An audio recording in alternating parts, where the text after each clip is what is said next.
Let's identify this bird together. This bird was photographed in May in Oregon. This is how it looks right now. Starting with shape, to get us into the right bird group, what do we see? Well, short hooked beak and large feet with sharp talons. This is definitely a hawk of some kind. Broad rounded wings, shorter broad tail. That immediately gets us into the buteo group, such as red-tailed or broad-winged or other such large soaring hawks. The hooded appearance with the white throat gets us to broad-winged Swainsons or red-tailed hawks. Remember that red-tailed hawks have a barred brown and white tail for the first year of their life, similar to this bird. The shape in flight is important for hawks, even among the various buteos. In this view, the wing looks longer and slimmer than a typical red-tailed hawk. The tip of the wing seems more pointed.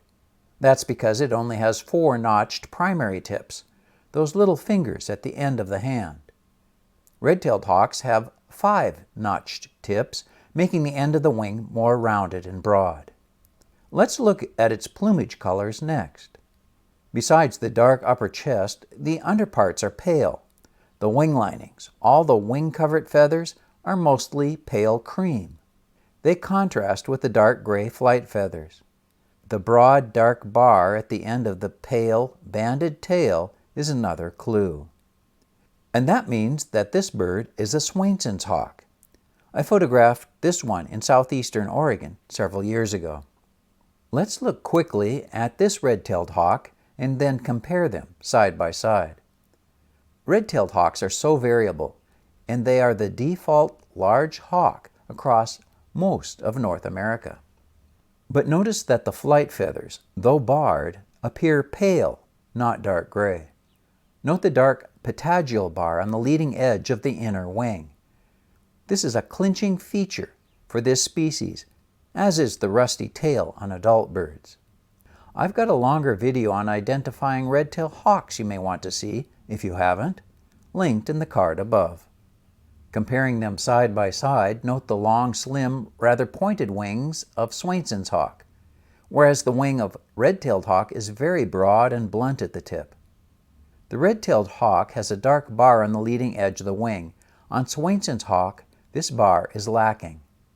The dark gray flight feathers of Swainson's hawk contrast with the pale wing coverts.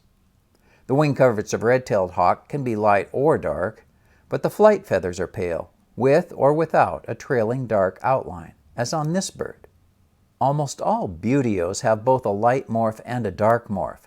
Dark morph hawks can be very difficult. On this dark morph bird, look at these things. First, the wing shape is long and slightly pointed. That indicates Swainson's hawk. A red-tailed hawk in this plumage would show whiter flight feathers contrasting with the dark wing linings. Finally, a dark morph red-tailed hawk would have dark under the tail coverts, whereas this Swainson's hawk has pale undertail coverts.